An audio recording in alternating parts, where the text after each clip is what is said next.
राम राम राम हरे हरे, हरे कृष्ण कृष्ण कृष्ण हरे हरे।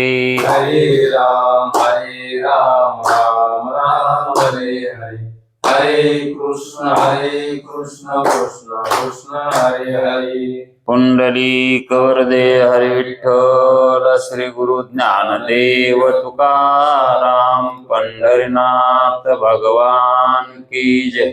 माऊली ज्ञानेश्वर महाराज की जय। जगद्गुरु तुकाराम महाराज की जय।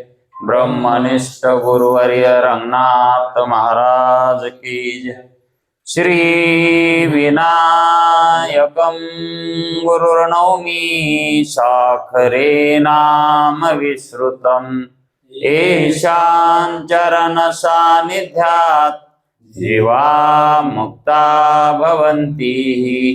साखरे वंशविख्यातं ज्ञानदान परायणम्, विनायकं गुरुर्वन्दे भवबन्धविमुक्तये।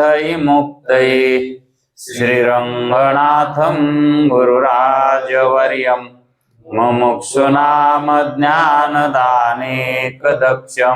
प्रभावती क्षेत्रनिवासिनं नमामि वेदान्तविदामुरिष्टं। पुण्डलीकवरदे हरिविठ्ठल, श्री गुरु ज्ञानदेव तुकाराम, पंढरीनाथ भगवान की जय। माऊली ज्ञानेश्वर महाराज की जय। जो आनंद सत्य प्रकाश, विभो आणि आधार नाम रूपास, बुद्धी न जाणे आणि जाणे त्यास, तो अपार शुद्ध परमात्मा मीच्याशी।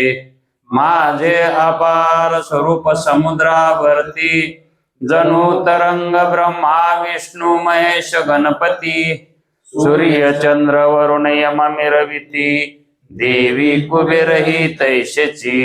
जो सर्वज्ञ आणि दयागण, मुनी हृदयी ज्याचे करीती ध्यान, त्याचे बुद्धी उपाधी करुण, मिथ्या भान मजची माझी होतशी। ज्याच्या अज्ञाने भाषे जगत, जसा दोरीवरी सर्प दिसत, परी दोई ठाई ना सर्प जगत, ते स्वतंत्र आणि स्वयं ब्रह्म मीच्याशी। पुण्य पुरुषी सदैव निष्काम, बोध प्राप्ती कारणे बनावारा। तो मीची आहे आत्माप्त काम, तरी नमन कवना करावे म्या। जयांचे केलिया स्मरण, सकळ विद्येचे होय अधिकरण, तेची वंदू श्रीचरण श्री गुरूंचे, ते नमस्कारोनी आता। चला, विचार सागर तरंग चौथा, प्रमेयचे लक्षण व सिद्धी, परिच्छेद 41। या अगोदर आपण प्रमाणाचा विचार केला, 6 प्रमाण सांगितली आणि ती 6 प्रमाण परमात्म्याशी विषय होत नाहीत, परमात्म्याला ते जाणू शकत नाहीत। म्हणून जे भगवान व्यास आहेत, भगवान व्यासांनी वेदांत मत सांगितलेला आहे। म्हणजेच वेदांत मत, वेदांत प्रमाण, वेद प्रमाण हेच प्रमाण त्या परमात्म्याचं स्वरूप जाणून देण्यासाठी योग्य ठरत। मग वेद प्रमाण हे ह्या प्रमाणामध्ये मोडत नाही का? या 6 प्रमाणामध्ये वेद प्रमाण नाही मोडत। कारण वेद प्रमाण ज्या मतावर अवलंबून आहे किंवा सिद्धांतावर अवलंबून आहे, तो सिद्धांत इतर शास्त्रकर्त्यांना मान्य नाही आणि त्यांना वेदांताचा सिद्धांत मान्य नसून त्यांचे जे मत आहेत हे मत खंडित आहेत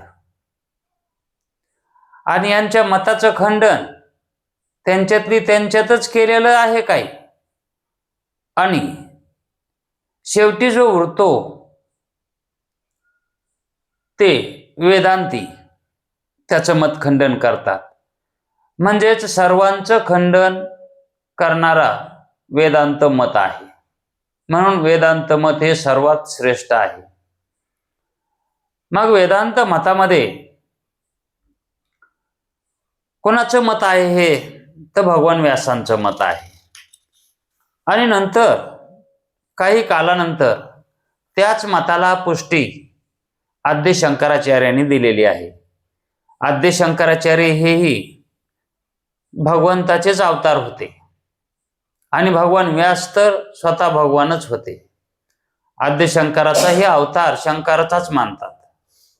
आद्य शंकराचार्यांचा अवतार शंकराचा अवतार म्हणजे हे अवतारिक पुरुष होते आणि अवतारिक पुरुषानं जो सिद्धांत सांगितलेला आहे तोच सिद्धांत योग्य ठरतो, सरस ठरतो. म्हणून सर्व प्रमाणामध्ये वेद प्रमाण हे सर्वात श्रेष्ठ आहे. आणि मग इतर हे प्रमाण जी सांगितली आहेत ही प्रमाणे व्यवहारामध्ये उपयोगी पडणारे आहेत. ही 6 प्रमाणे जी सांगितली आहेत हे व्यवहारामध्ये उपयोगी पडलेले आहेत. आणि परमार्थामध्ये कशाला उपयोगी पडले आहेत तर वेदांत मत बळकट होण्यासाठी. वेदांत मत हे बळकट होण्यासाठी ह्या मताचं सहाय्य घेतलेलं आहे. मग वेदांत्यांना बोलायचं म्हणल्यावर कुणाला बोलावं? वेदांत्यांना त्यांचं मत सिद्ध करायचे.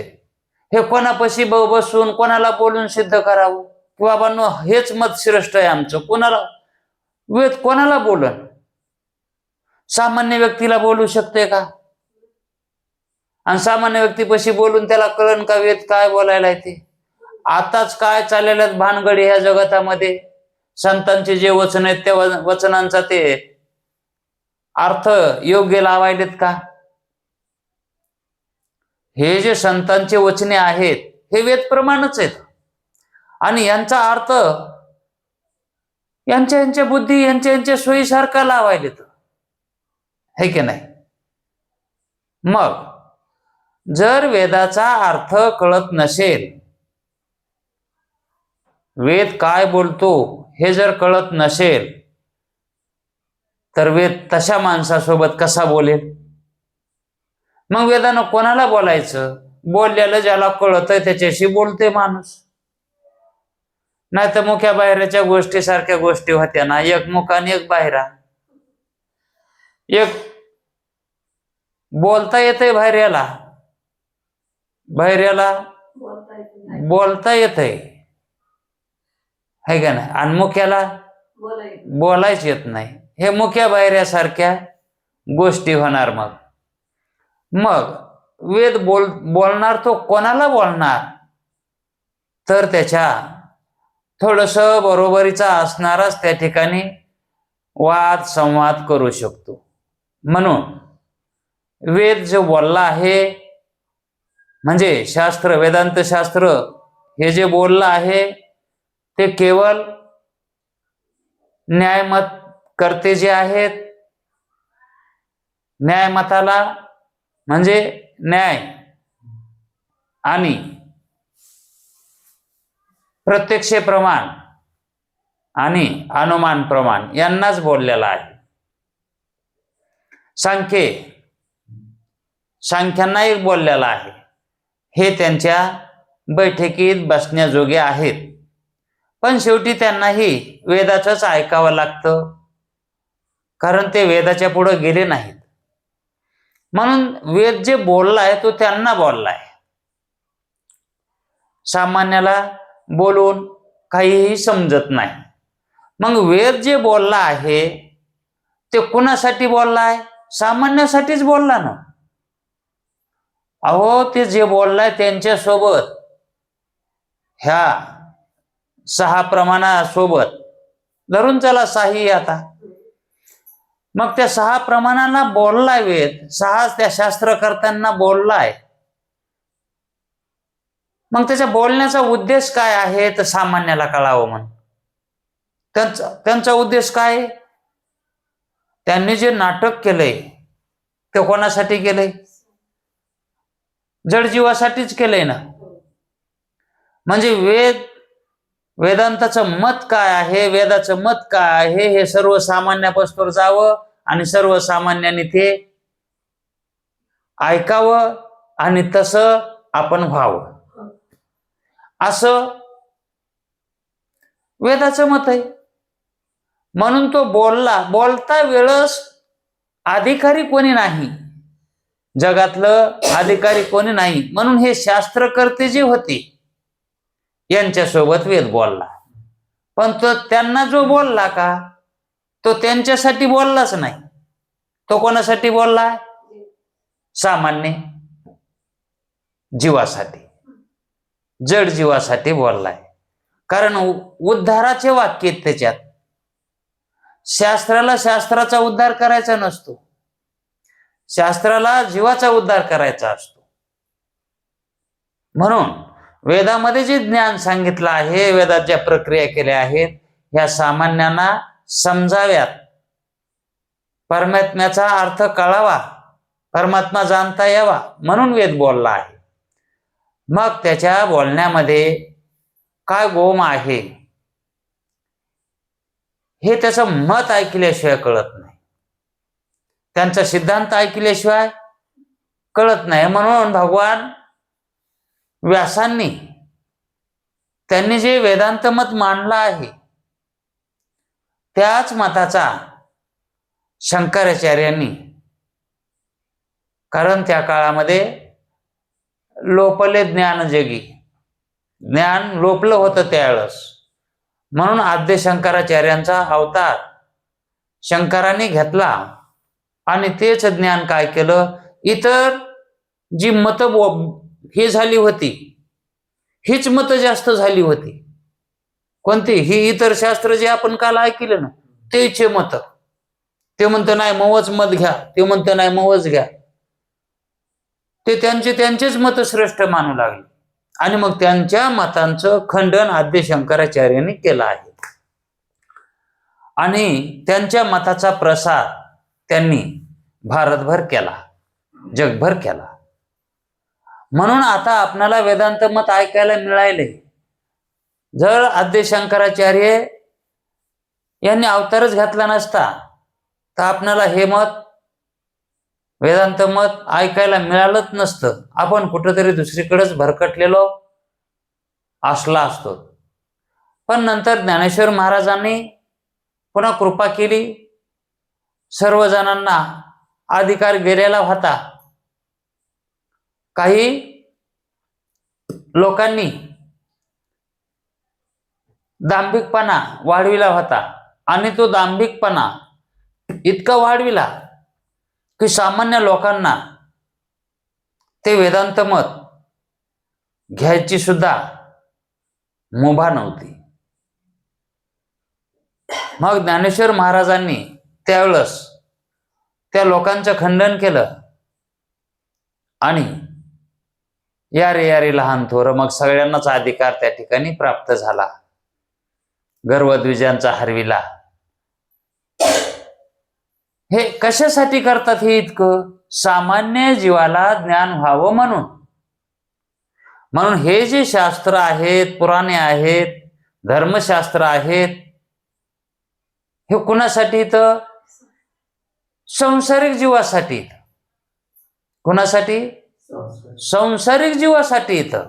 कारण संसारामध्ये आलेले जे जीव आहेत त्यांना उद्धाराचा काहीतरी मार्ग, उद्धाराचं ज्ञान, आत्मज्ञान व्हावं म्हणून त्यांनी ही सर्व कृपा केलेली असते. म्हणून हा त्यांचा प्रसादच आहे. म्हणून वेदव्यासांनी या ठिकाणी त्यांचं नाव घेऊन म्हटलेत की उत्तर मीमांसक आहेत. ते वेदव्यास कसे आहेत? उत्तर मीमांसक आहेत. आणि हे इतर जे आहेत हे पूर्वमीमांसक आहेत. म्हणून उत्तर मीमांसक वेदव्यासांच्या म्हणजे वेदांत मतात 6ही प्रमाणाचा स्वीकार केलेला आहे. त्यांच्या मतात 6ही प्रमाणाचा स्वीकार कसा केला आहे? तर पुष्टी म्हणून. कारण भांडण करायला कोणीतरी लागतंय, एकट्याला भांडण करता येत नाही. म्हणून त्यांनी इतर शास्त्रांचा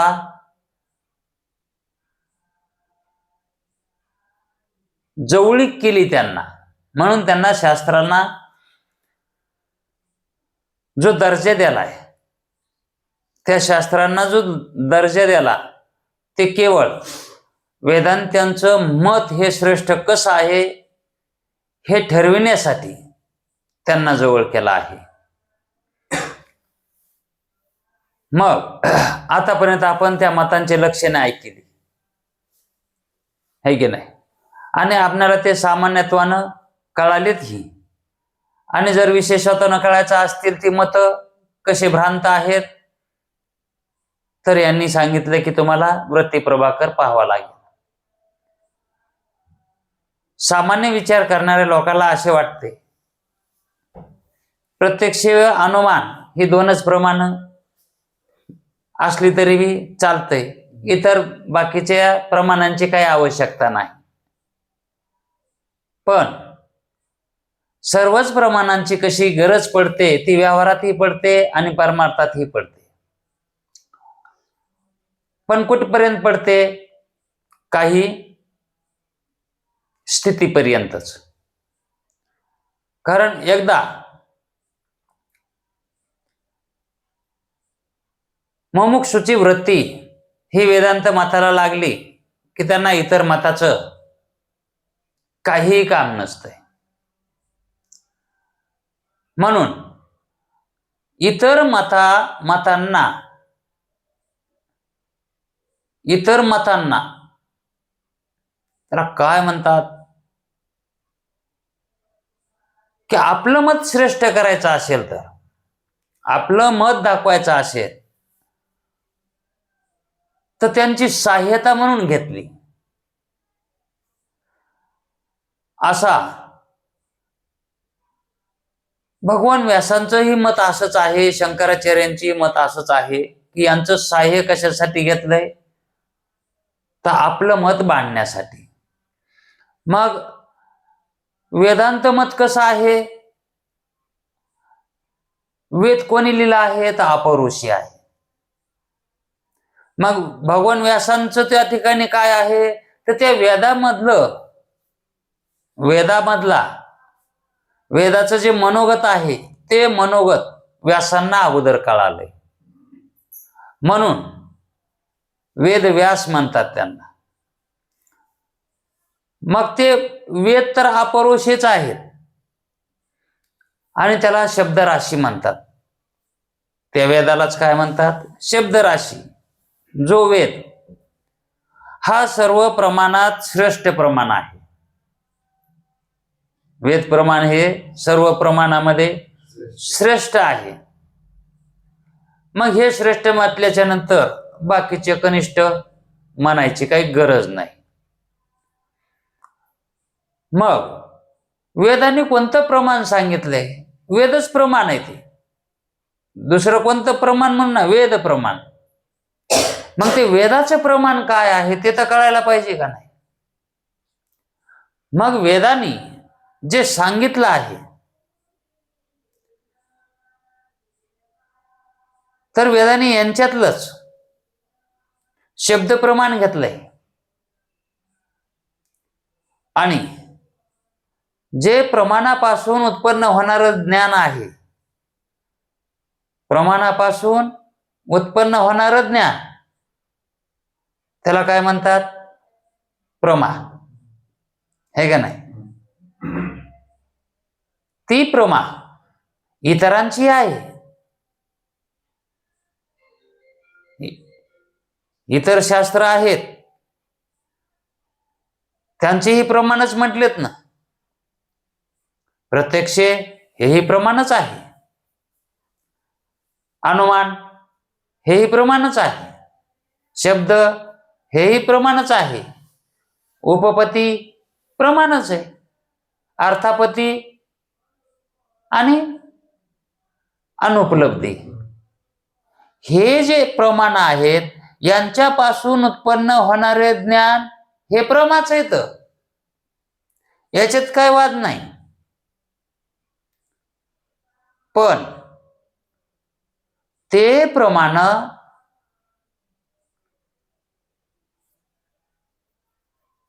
श्रुती प्रमाण नाहीत. प्रमाण कोणतं मानलं आहे का नाही? वेद प्रमाण. कारण प्रमाणापासून उत्पन्न होणारे जे ज्ञान आहे त्याला प्रमा म्हणतात. मग त्यांचंही प्रमाच आहे, याच्यात काय वाद नाही. ते प्रमा ज्ञानच आहे, पण शुद्ध प्रमा आहे का? मग वेदांत्यांनी जे प्रमा ज्ञान सांगितले ते प्रमा ज्ञान त्याला शुद्ध प्रमा म्हणतात. शुद्ध प्रमा आणि अशुद्ध प्रमा. पण तत्पूर्वी अगोदर ते म्हणतात, एक टिप सांगतात की या 6 प्रमाणापैकी कोणत्याही एका प्रमाणापासून उत्पन्न होणाऱ्या ज्ञानास प्रमा म्हणतात. प्रमाच आहेत ते. त्या प्रमेचे जे करण, त्या प्रमेचे जे करण ते काय? प्रमाण है का नाही? प्रमेचे करण ते प्रमाण, आणि तेच असाधारण कारण आहे. प्रमाण हे काय आहे? असाधारण कारण आहे. मग ते प्रमाण स्मृती ज्ञानास प्रमात्व कसे येत नाही? ते प्रमाण स्मृती ज्ञानास परमात्व कसे येत नाही हे कळण्याकरता इतकं सांगितलंय. कारण प्रमाण कसं आहे? असाधारण कारण आहे.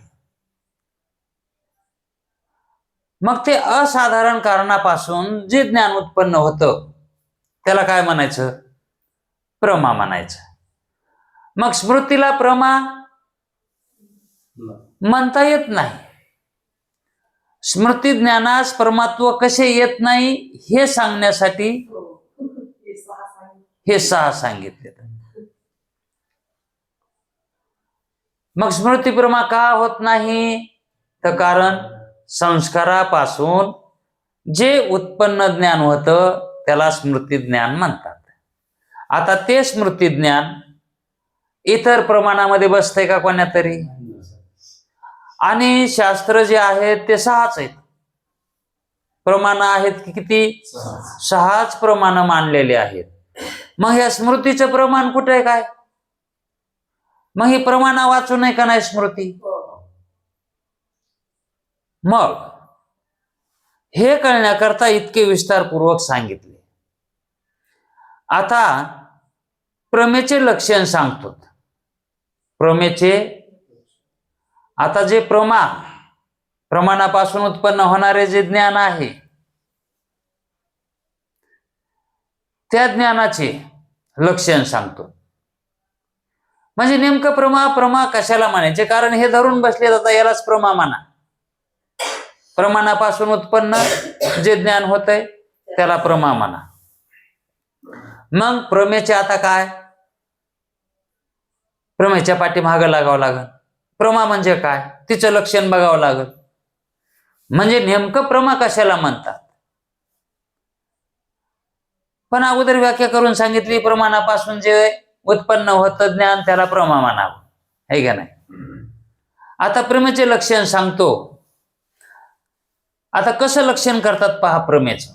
स्मृतीहून भिन्न म्हटलेत. अगोदर काय म्हणलेत? स्मृती ज्ञानाहून भिन्न अबाधित ज्ञानास अबाधित अर्थास जे विषय करतं त्याला प्रमा म्हणा. ही कोणी केली व्याख्या? वेदांत्यांनी केली, वेद प्रमाणवाद्यांनी केली. काय म्हणतात ते? स्मृतीहून भिन्न. प्रमा कशी मानायची? ती व्याख्यामध्ये स्मृती घेतली तशी मानूच नका, त्याच्याहून भिन्न माना. प्रमा कशी माना? भिन्न माना. आणि ते जे भिन्न मानलेलं ज्ञान आहे का, वेगळं मानलेलं ज्ञान, त्या ज्ञानाने अबाधित अर्थाला विषय करावा. नाहीतर भिन्न मानून त्यानं जर अबाधित अर्थाला विषय जर नाही केलं तर मग त्याला एक कसं प्रमा म्हणावं? स्मृतीसारखं नसू नये आणि त्यानं अबाधित अर्थ, त्यानं केलेला अर्थ हा कोणाच्या बापाच्यानं बाधित होऊ नये. अशा अर्थाचं जे ज्ञान आहे त्याला स्मृती म्हणावं लागेल. हे काय? प्रमा म्हणावं लागेल. अशी व्याख्या प्रमाची केली. प्रमाची व्याख्या करता वेळेस स्मृतीहून भिन्न अशीच व्याख्या करावी लागेल. म्हणजे स्मृतीला अजिबात जवळ येऊ देणार, स्मृती ज्ञानाला बाजूलाच काढायला तर. कारण स्मृती ज्ञानावरच जो परमार्थ पूर्वीचा करतात ते स्मृतीवरच करतात. जितका म्हणून आता परमार्थ चालू आहे तो सर्व स्मृती ज्ञानात आहे. आणि प्रपंचाला सुद्धा तेच ज्ञान आहे. मग एकाच ज्ञानानं प्रपंचही व्हायलाय आणि परमार्थही व्हायलाय. मग हा प्रपंच मिथ्या आहे, कसा आहे? फाटका आहे. त्याला जे ज्ञान वापरायलेत करण्यासाठी तेच ज्ञान परमार्थ करण्यासाठी वापरायले. मग जसं संसाराला फल नाही, फल नसणाऱ्या संसाराला जे ज्ञान वापरायले तर त्या ज्ञानाला तरी काय फल असेल का? आणि तेच ज्ञान जर परमार्थामध्ये वापरलं तर परमार्थाचं तरी फळ मिळेल का? म्हणून पूर्व अवस्थेचा जो परमार्थ आहे तो स्मृतीनं चालू आहे, स्मृती ज्ञानानं चालू आहे. कसा? काल देवाला पाणी घातलं होतं, काल देवाला आंघोळ घातली होती, 15 दिवसाखाली एकादश आली होती, आपण एकादश धरतो, स्मृती राहते, है का नाही? त्या स्मृतीवरच परमार्थ व्यवहार सगळंच चालू आहे, एका स्मृतीवरच. म्हणजे स्मृती ज्ञानानं व्यवहारही करायलेत आणि परमार्थही करायलेत. आता हे स्मृती ज्ञान कोणाच्या आश्रित असतंय? स्मृती ज्ञान प्रमात्याच्या आश्रित मानायला जमतं का? नाही. कारण प्रमाज्ञान हे प्रमात्याच्या आश्रित राहतंय, पण स्मृती ज्ञान सुखदुःख, रज्जू सर्पादी हे प्रातिभाषिक ज्ञान हे कुठं साक्षीचे आश्रित आहेत. स्वप्न जे बाधित होणारे आहेत ते साक्षीचे आश्रित, हे की नाही? जे बाधित ज्ञान व्हायलेत का, बाधित विषय व्हायलेत का, ते साक्षीचे आश्रित आहेत. प्रमात्याचे आश्रित सांगितलं का? स्वप्न सुख दुःख सुद्धा साक्षी भाष्य म्हणूनच सांगितले, आहे का नाही? मग सुख दुःख, स्मृती ज्ञान आणि स्वप्न ही जी पदार्थ आहेत, ही जी ज्ञान आहेत, ही ज्ञान साक्षीच्या आश्रित जी अविद्या आहे का, त्या अविद्यानं युक्त तो साक्षी त्या ठिकाणी ते कार्य करायला आहे. म्हणजेच अविद्याचे आश्रित आहेत ते, किंवा त्या साक्षीचे आश्रित. म्हणजे अविद्या उपाधीनं ते कार्य व्हायचे, केवळ अविद्या उपाधीनं. आणि प्रमात्याचे आश्रित जे ज्ञान उत्पन्न होतं का, प्रमात्याकडून जे ज्ञान उत्पन्न होतं का, ते अंतःकरणानं उत्पन्न होतं. प्रमात्याकडून जे ज्ञानाची उत्पत्ती होते का, ते अंतःकरणाने होते. कारण प्रमाता कुठे आहे? अंतःकरणात आहे. है का ना? जीवात्मा कुठे आहे? अंतःकरणात आहे. आणि त्या अंतःकरणामध्ये ज्ञानाची उत्पत्ती होते. आणि वृत्तीची उत्पत्ती कुठे? अंतःकरणातच आहे. म्हणून तिथं उत्पन्न झालेलं ज्ञान सत्य का साक्षीच्या ठिकाणी होणारं ज्ञान सत्य? जे ज्ञानाची उत्पत्ती होते, स्वप्नातले पदार्थ, स्वप्नातलं ज्ञान हे कोणाचे आश्रित आहे? है का नाही? आणि जागृतीतले पदार्थ आणि जागृतीतलं ज्ञान हे कोणाचे आश्रित आहे? प्रमात्याचे आश्रित आहे. कारण इथं वृत्तीपासून ज्ञान होतंय आणि त्या वृत्तीपासून प्रमात्याला ज्ञान होते. है का नाही? तसं स्वप्नामध्ये होतंय का? वृत्ती बाहेर निघते का? आतल्या आतच सगळा खेळ होतो. मग जागृत आल्यावर आपण स्वप्नाला मिथ्या का मानायलो? जर तेही अंतःकरण वृत्तीच जर मानलं किंवा साक्षीचं जरी मानलं, पण ते खोटे का म्हणून ठरायले? आणि जागृतीतल्याच पदार्थाला आपण सत्य का मानायलो? कारण हे जागृतीतलं ज्ञान प्रमात्याचं आहे. अंतःकरण वृत्ती ही प्रमात्याच्या आश्रयात असणारी, अंतःकरणापाशी असणारी तीच वृत्ती तिथं उत्पन्न व्हायली, म्हणजे तिथं ज्ञान उत्पन्न होतं. ज्ञान हे बाहेर आहे का आतच आहे? है का नाही? पण त्याला जी उपाधी लागली आहे, त्या उपाधीनं युक्त जे ज्ञान झाले तयार, त्या उपाधीला धरून येतं. जशी उपाधी असेल तसं. आणि जर वृत्ती वाचून जर ज्ञान होत असेल तर ते ज्ञान कसं व्हायले? मिथ्या ठरायले. वृत्ती वाचून झालेलं ज्ञान आणि अविद्या उपाधीनं झालेलं ज्ञान, तमोगुण अंशानं झालेलं ज्ञान हे कसे ठरायलेत? बाधित ज्ञान ठरायलेत का नाही?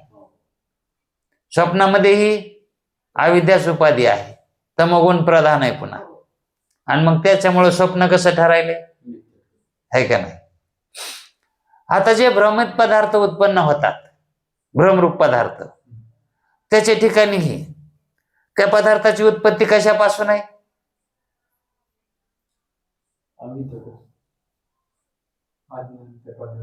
है का नाही? अज्ञानापासूनच, अविद्यापासूनच आहे ना. म्हणून ते काय व्हायले? तर बाधित ठरायले, तर सत्य ठराणार, कल्पित ठरायले. तर पण आपण आता जागृत अवस्थेमध्ये आहोत आणि आता आपण इथं एका रूम मध्ये बसून शास्त्र ऐकायलो आणि बाहेर बघितल्याच्या नंतर जगत दिसत आहे, माणसे दिसतात आणि हे सत्यच आहेत. हे बाधित होतात का? यांना आपण काल बघितलं होतं, त्यांच्याशी व्यवहार केला होता आणि कालचा व्यवहार आजही त्याच्या संग व्यवहार केला आहे, कालच्या व्यवहाराला धरूनच. आणि जर ते बाधित झालं असतं तर कालचे व्यवहार कालच संपले असते, आजचे व्यवहार नवीन चालू झाले असते. जसं रात्री स्वप्न पडलेलं आजच्या रात्री जर पडलं तर ह्या स्वप्नाचा आणि त्या स्वप्नाचा काही संबंध असतो का? मग जागृतीमध्ये आल्याच्या नंतर कालचा जो संबंध आहे तो आज आहे, आजचा संबंध उद्या आहे. हे संबंध का जोडल्या चालले? तर हे ज्ञान कोणापासून उत्पन्न व्हायलंय? प्रमात्यापासून व्हायलंय. अंतःकरणात ज्ञान उत्पन्न व्हायलंय, म्हणून याला व्यावहारिक सत्ता मानतात. म्हणून व्यावहारिक सत्तेतले पदार्थ अबाधित असतात. व्यवहारातली व्यवहारात अबाधित असतात. आता ते पारमार्थिक सत्तेमध्ये बाधित होतात ही गोष्ट निराळी. पण व्यवहारातली व्यवहारात अबाधित. अबाधित आहेत.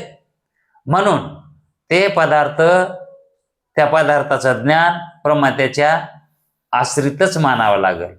साक्षीच्या आश्रित मानायला जमत का?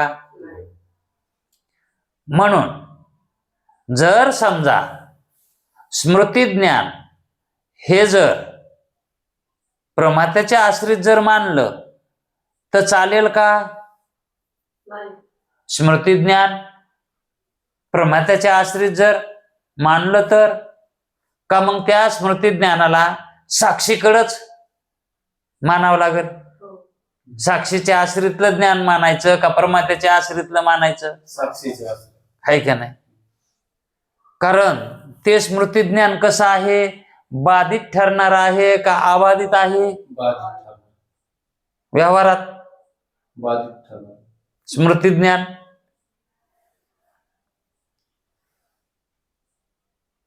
व्यवहारामध्ये कुठे बाधित होतं ते? हा, व्यवहारात. पारमार्थिक सत्यामध्ये गेल्यावर ते मग तर सगळंच होतं की व्यवहारातलं, दुसरं काही नाही. पण व्यवहारात स्मृती ज्ञान अबाधित. अबाधित आहे. पण त्याला, त्या स्मृती ज्ञानाला प्रमात्याच्या आश्रित मानलं नाही. आता ते वृत्तीमध्येच उत्पन्न होते का नाही? स्मृती ही कुठे उत्पन्न होते? वृत्तीमध्येच होती उत्पन्न. तरी पण आता वृत्तीमध्ये जे ज्ञान उत्पन्न होते ते अंतःकरणातलंच आहे ना. वृत्तीनं जे ज्ञान उत्पन्न करते वृत्ती, ते अंतःकरणाकडेच पाठवते ना. आणि मग स्मृती ज्ञानाला तिथं थारा का देत नाहीत? आता तेही वृत्तीमध्ये स्मृती ज्ञान उत्पन्न होते का नाही? पण का म्हणून हिला बाजूला काढायला लागली? कारण ती संस्कारजन्य असल्यामुळं. आणि ते संस्कार कसे आहेत? हा, प्रमाणापासून उत्पन्न व्हायलेत का? हा, संस्कारापासून उत्पन्न झालेलं ज्ञान आहे ते. म्हणून प्रमाता त्याला थारा देत नाही. ते म्हणतो तुझा तिकडं कोणा साक्षीकडं. म्हणून त्याला कुठं कुठं साक्षीच्या आश्रितलं म्हटलंय. पण ही स्मृती इतकी बेजार आहे, त्या साक्षीच्या तिकडे गेलं तर किंमत राहे ना. हा, रजू सर्पाला किंमत आहे का? स्वप्नाला? मग हिला किंमत राहे नाही. मग ही बळच या इकडं परमात्याच्या आश्रयाला येते. मग तिथं थोडं बहुत राहून कार्य करीते.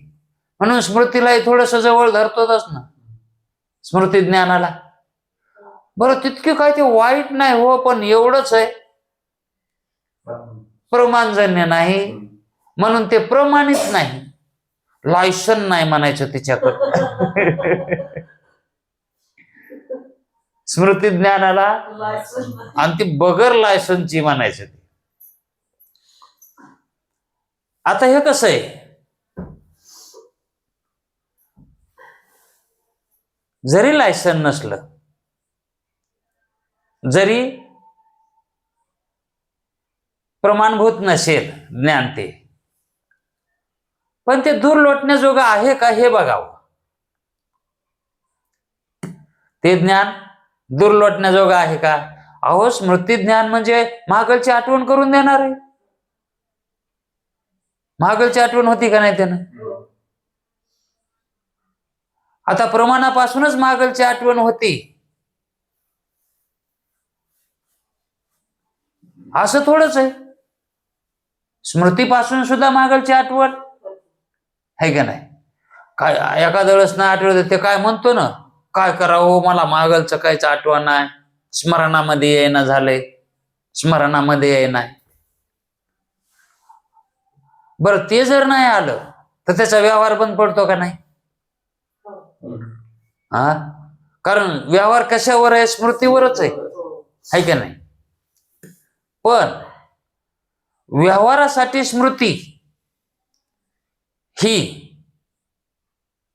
लाभदायक आहे, ही लाभदायक आहे. पण खरा लाभ जो आहे जीवाला संसार नाही.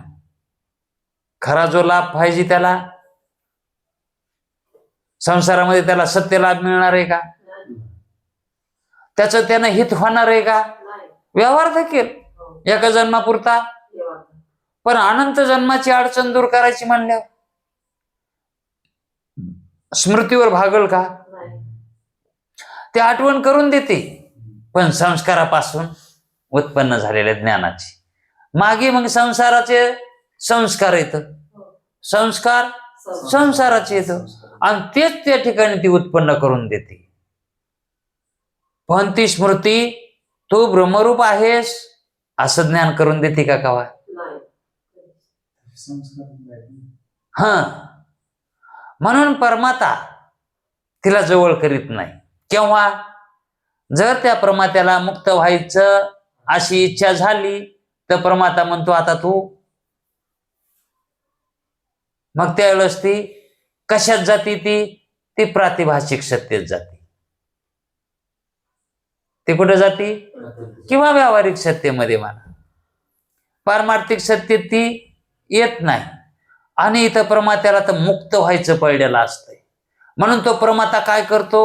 जे वेद प्रमाण आहे का, जे प्रमाणभूत प्रमाण आहेत का, किंवा प्रमाणापासून जे उत्पन्न होत आहे का, त्याला जवळ करतो. प्रमाणापासून उत्पन्न झालेलं ज्ञान, त्या ज्ञानाला जवळ करतो. मग ते ज्ञान कोणतं आहे? ते प्रमाद ज्ञान आहे का नाही? मग प्रमाद ज्ञान आणि स्मृती ज्ञान हे एकच मानायचे का भिन्न मानायचे? मग वेगवेगळे आहेत का नाही? आता आहे का नाही? हे दोन्ही वेगवेगळे आहेत हे कळायलाच मला वाटतंय आता पस्तोर हे खटपट्या खाली तर हे भिन्न ज्ञान आहेत म्हणूनच कळा नाही. हे पटके बांधून कीर्तन करायलेत ना, त्यांना विचारा तुम्ही स्मृती आणि प्रमा भिन्न आहेत का एक आहेत? ते म्हणतात कळायला म्हणतात स्मृती आणि प्रमाता आम्हाला माहितच नाही. आणि प्रमाद ज्ञान झाल्याशिवाय मुक्तता नाही. हा, किती भानगड आहे परमार्थाची. या जगतामध्ये कोण कसा परमार्थ करायले हे शास्त्र जाणल्याशिवाय कळत नाही. आणि आपला परमार्थ कसा व्हायलाय हे बी कळत नाही. हे जाणावं लागतं, कारण यांनी खरा परमार्थ कसा करायचा ते सांगितलंय, खरं कसं जाणून घ्यायचंय ते सांगितलंय.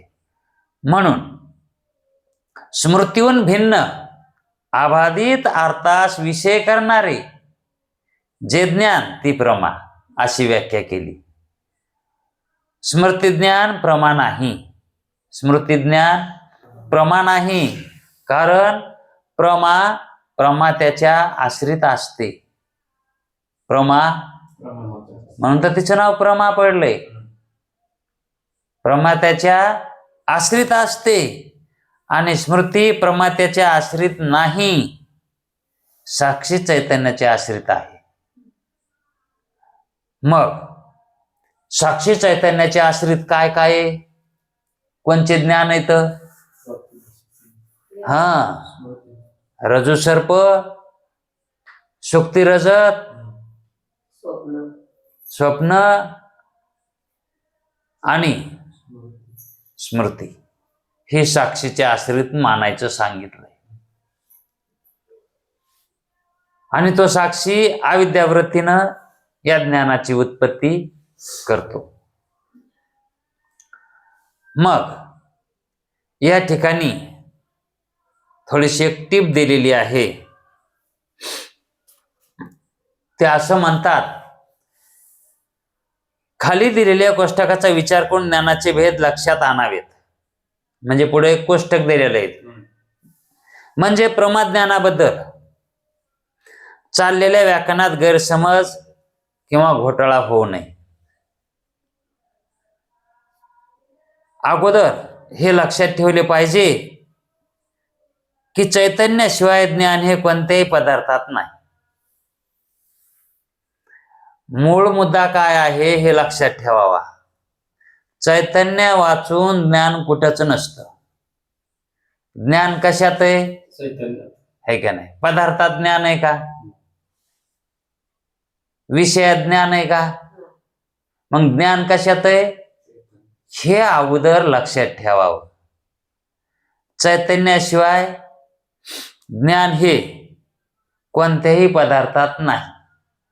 सर्व ज्ञान साक्षीचेच आहेत. कारण साक्षीच हा काय आहे? आपला दृष्टा आहे. हे जे उत्पन्न करतय तो कोण करतय? सगळं साक्षी भाष्यच आहे. हे सगळं काय आहे? साक्षीच आहे हे सगळं. साक्षी जर नसेल तर काहीच नाही. म्हणून हे सगळं साक्षीवरच चाललेलं आहे. आपण साक्षी झालोत ना. आपण काय झालोत? आपण ब्रह्मचैतन्य असताना काय झालोत? या उपाधीला आलोत म्हणून काय झालोत? साक्षी झालोत. या उपाधीला आलोत म्हणून हे कर्माचे साक्षी, विषयाचे साक्षी म्हणजे जगाचे साक्षी.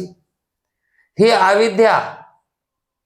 अविद्या जी आहे ती अविद्या जी परिणामाला पावायली त्या परिणामाचे आपण साक्षी व्हायलो. दुसरं कोण आहे साक्षी? मग अविद्या तर जड आहे ना.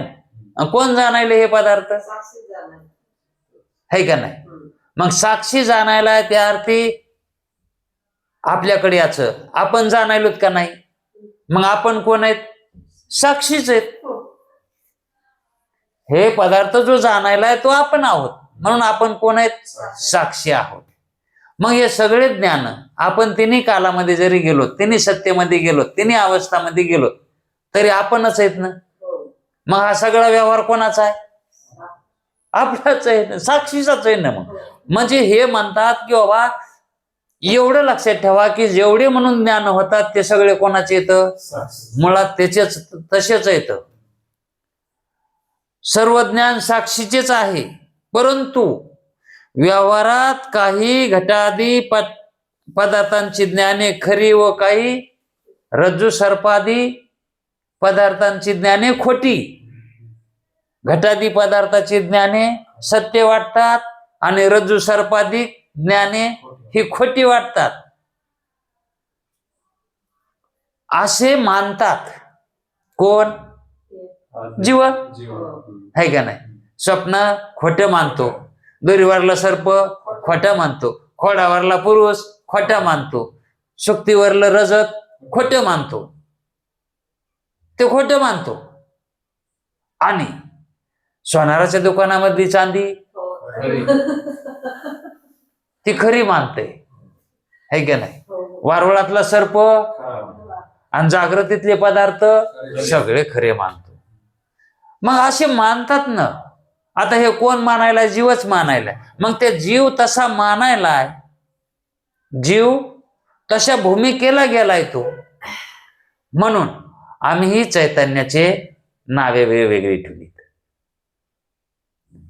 आणि जर जीवानं व्यावहारिक सत्ता आणि प्रातिभाषिक सत्ता ही जर एकच मानली तर मग आम्ही कशाला हे नाव वेगवेगळे ठेवा? हे साक्षीचं ज्ञान आहे, हे प्रमात्याचं ज्ञान आहे. हे कोणामुळे करायलो तसं? आम्ही तुम्ही तसं मानलंय जीवानं. शास्त्र म्हणतंय हे जीवाची तशी व्यवस्था ते बदलत चाललाय. कोणाला मिथ्या मानायलाय, कोणाला सत्य मानायलाय. मग आम्ही काय केलंय? मिथ्या पदार्थाच्या ठिकाणी त्या उत्पत्तीला कारण वेगळं आहे आणि ह्या उत्पत्तीला कारण. तर आता मानणं बदललं की चैतन्य त्या ठिकाणी उपाधी बदलली. है का नाही? आणि उपाधीनुसार चैतन्याची ते नाव बदललं. है का नाही? म्हणून ते म्हणतात की त्या व्यवहारास अनुसरूनच शास्त्रकारांनी निरनिराळी शास्त्रीय नावे ठेवलेली आहेत. निरनिराळी नावं शास्त्रानंच काय केली? त्या चैतन्याचीच नावं ठेवली. चैतन्य एकच आहे. चैतन्य एकच आहे. जसं आता हिवाळा आहे आणि हिवाळ्यामध्ये आपल्याला थंड पाणी पिऊ वाटत नाही. म्हणून जीव काय म्हणतो, किंवा एखादा पुरुष घरातला दुसऱ्याला म्हणतो मला माठातलं पाणी देऊ नका, आता खूपच थंडी पडली, मला थंड पाणी देऊ नका, है का नाही. आणि मग नंतर उन्हाळा लागला की तोच काय म्हणतो मला माठातलं पाणी द्या प्यायला, है का नाही.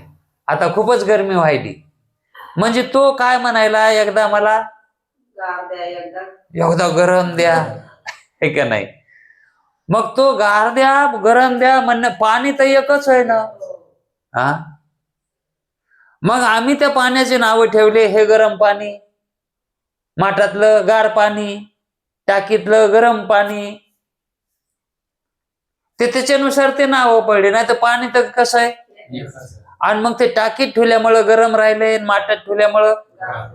तसं अंतःकरणाच्या वेगळं असणारं जे चैतन्य, त्याच्यापासून उत्पन्न झालेलं ज्ञान, साक्षी चैतन्य, त्याच्यापासून, म्हणजे अंतःकरणाचा काय संबंध यायला का त्याच्यात, मग त्याला साक्षी भाष्य म्हणा.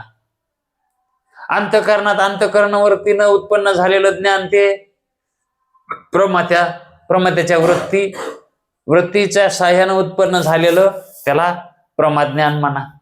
मग प्रमाच्या आश्रित जे असतं, हे प्रमात्याच्या जे आश्रित असतं त्याला प्रमा म्हणा, आणि साक्षीच्या आश्रित असतं त्याला स्मृती म्हणा.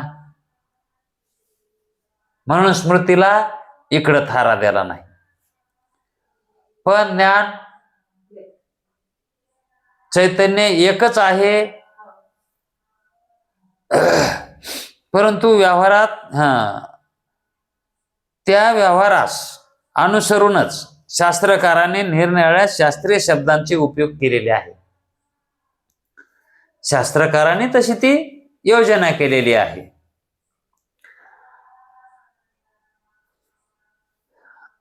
आता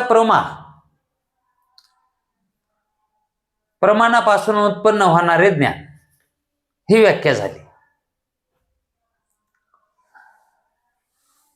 आणि प्रमाणापासून उत्पन्न स्मृती होत नाही, म्हणून स्मृती कशी झाली, अप्रमा झाली, है का नाही. मग त्या जे अप्रमा आहेत, प्रमा नाहीत आणि मग प्रमाणापासून उत्पन्न होत नाहीत, मग ते कसे आहेत, अप्रमा आहेत. त्या अप्रमा ज्ञानामध्ये दोन प्रकार आहेत. अप्रमामध्येच, प्रमात नाही, अप्रमामध्ये त्याच्यामध्ये दोन प्रकार आहेत. तेच आता सांगितलेले तेच इथेच पहा. यथार्थ अप्रमा, यथार्थ अप्रमाच पण यथार्थ. अप्रमा आहे, प्रमा नाही, ते अप्रमाच आहे पण यथार्थ. वाईटच आहे पण जरा बरं आहे. यथार्थ म्हणल्यावर कसं आहे, चांगलं, आणि अयथार्थ म्हणजे वांगलं. मग ते अयथार्थच आहे, अप्रमाच आहे पण यथार्थ. मग हे व्यावहारिक जे पदार्थ आहेत का, ते कसे आहेत, अप्रमाच आहेत. ते काय प्रमा नाहीत, पण कसे आहेत, यथार्थ आहेत, है का नाही. ते व्यवहारात सत्य मानतो, म्हणून त्याला काय म्हणले, यथार्थ.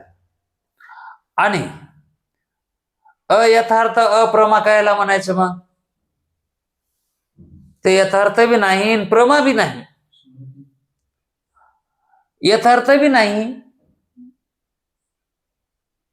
यथार्थ बी नाही आणि प्रमा बी नाही. मग प्रमा नाही म्हणून अप्रमा झाली, यथार्थ नाही म्हणून अयथार्थ झाली. मग असे हे दोन भाग आहेत. मग जे ज्ञान व्यवहारात, हे दोन प्रकार कळले का अप्रमेचे, यथार्थ अप्रमा आणि अयथार्थ अप्रमा. आता यामध्ये यथार्थ अप्रमा कशाला म्हणायचं? जे ज्ञान व्यवहारात अबाधित असते, जे ज्ञान व्यवहारात अबाधित. बाधित होत नाही, परंतु प्रमाणापासून उत्पन्न झालेले नसते, प्रमाणापासून उत्पन्न झालेले नाही, म्हणून तर अप्रमा व्हायलंय ना ते. व्यावहारिक जे ज्ञान आहे ते प्रमाणापासून उत्पन्न झालेलं नाही, म्हणून तर ते बाधित व्हायले, म्हणून अप्रमा ठरायले, है का नाही? पण यथार्थ आहे ते. कसं आहे? यथार्थ आहे. जे ज्ञान व्यवहारात अबाधित असते त्याचा बाध होत नाही, बाध होत नाही म्हणून त्याला यथार्थ समजा बाबा, पण प्रमा म्हणू नका असं म्हणणं आहे त्याचं. यथार्थ समजा, यथार्थ रूप आहे पण अप्रमा आहे.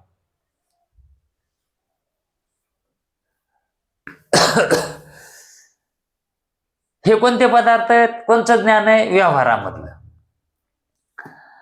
परंतु प्रमाणापासून उत्पन्न झालेले नसते ते यथार्थ अप्रमा. परंतु प्रमाणापासून उत्पन्न झालेले नसते म्हणून ते काय? अयथार्थ. यथार्थ अप्रमा. प्रमाणापासून उत्पन्न झालं नाही पण बाधित होत नाही ना. प्रमाणापासून उत्पन्न, आता व्यावहारिक ज्ञान हे प्रमाणापासून उत्पन्न आहे का? नाही, बाधित होत नाही. अनबाधित होत नाही, बाधित होत नाही म्हणून यथार्थ. आणि प्रमाणापासून उत्पन्न झालं नाही म्हणून अयथार्थ, अप्रमा, है का नाही? असं यथार्थ अप्रमा हे एक, त्याच्यातला एक अप्रमाचा काय पोटभाग आहे. आणि आता दुसरा भाग काय आहे? बरं, याच्यामध्ये अप्रमामध्ये जे काही यथार्थ अप्रमा सांगितली, यथार्थ अप्रमा, त्याच्यामध्ये काय काय आहेत? सुख दुःख, सुख दुःख हेही यथार्थ अप्रमामध्येच येतात. आणि स्मृती ज्ञान, स्मृती ज्ञान सुद्धा यथार्थ अप्रमामध्ये येतात. आणि ईश्वर ज्ञान, हे महत्वाचं आहे. स्मृती ज्ञान, ईश्वर ज्ञान हे सुद्धा कारण हे व्यवहारामध्ये येते, है का नाही? म्हणून हे कसे आहेत? यथार्थ अप्रमा आहेत. आता अयथार्थ अप्रमा, आता हे काय समजून घ्यायची गरज नाही. अयथार्थ अप्रमा म्हणजे काय? जे ज्ञान व्यवहारात बाधित ठरते, व्यवहारात ते बाधित ठरते, आणि ते अयथार्थ अप्रमा, त्याला काय म्हणायचं? अयथार्थ अप्रमा. म्हणजे त्याला एकतर ते व्यवहारातच खरं ठरणार, तर ते याच्यापासून थोडंच उत्पन्न झालेलं आहे. कोणापासून? प्रमाणापासून. अहो, व्यवहारातच ते ठरणार सत्य, तर त्याला प्रमाणापासून उत्पन्न झालेलं कसं म्हणा? म्हणून ते तर प्रमाणापासून उत्पन्न तर झालेलंच नसतंय, पण व्यवहारात सुद्धा ते टिकत नाही. व्यवहारात सुद्धा ते त्याचा बाध होत आहे. मग त्याला काय म्हणायचं? अयथार्थ अप्रमा. असे हे दोन प्रमाचे काय झाले आपल्याला आता ज्ञान झाले. अप्रमा, प्रमा आणि अप्रमा हे दोन लक्षण, दोन प्रमेचे दोन भेद झाले. मग अप्रमा कोण आहे आणि प्रमा म्हणजे कशाला म्हणायचं? प्रमा म्हणजे काय आणि अप्रमा म्हणजे काय? व्यवहारामध्ये उपयोगात येणारं जे ज्ञान आहे ते अप्रमा आहे. त्याच्यामध्ये दोन भेद आहेत. आणि परमार्थासाठी लागणारं जे ज्ञान आहे ते प्रमा ज्ञान आहे. मग प्रमा कशाला म्हणायचं, तर जे कशापासून उत्पन्न झालेलं, प्रमाणापासून. हा, प्रमाणापासून उत्पन्न जे ज्ञान होतंय का त्याला प्रमा ज्ञान म्हणायचं. आणि ते कशाचे आश्रित आहे, हा, प्रमात्याच्या आश्रित आहे का नाही. आणि प्रमात्याच्या आश्रितलं ज्ञान ज्या वेळेस प्रमाणापासून उत्पन्न होतंय त्याला, त्या प्रमात्याला ते ज्ञान कशापासून त्याच्या ठिकाणी उत्पत्ती होती, त्या प्रमाणापासून उत्पत्ती होती. आता ते ज्ञान कुठं सांगायले तर आश्रित. खूप चिंतनीय विषय हा खूप चिंतनीय असतंय. ज्ञान सांगायलेत कुठं, प्रमात्याच्या आश्रित. आणि त्याच ज्ञानाला प्रमाणजन्य म्हणायलेत. मग ते प्रमाणापासून उत्पन्न झालेलं आहे का प्रमात्यापासून उत्पन्न झालेलं आहे, आणि सांगायलेत काय, आणि ते प्रमात्याच्या आश्रित बी मानायलेत. आपण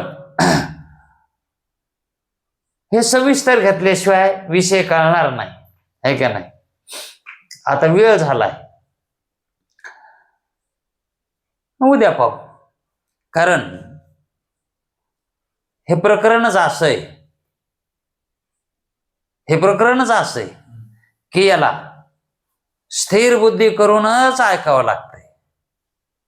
असं आता इतकं राहिलंय, इतकं घेऊ, जाऊ द्या उद्या कशाला, असं नाही जमत आहे का नाही. फक्त एवढं लक्षात घ्यायचं की प्रमा कशाला म्हणतात आणि अप्रमा कशाला म्हणतात. व्यावहारिक जे ज्ञान आहे ते अप्रमा आहे, आणि परमात्म्याच्या प्राप्तीविषयी जे ज्ञान सांगितलंय वेदांनी, हा, ते प्रमाणापासून उत्पन्न होणार त्याला प्रमा म्हणायचं. आता पुढं आणखी प्रमाचा विचार आपण उद्या करू. पुंडलिक वरदे हरी विठ्ठल.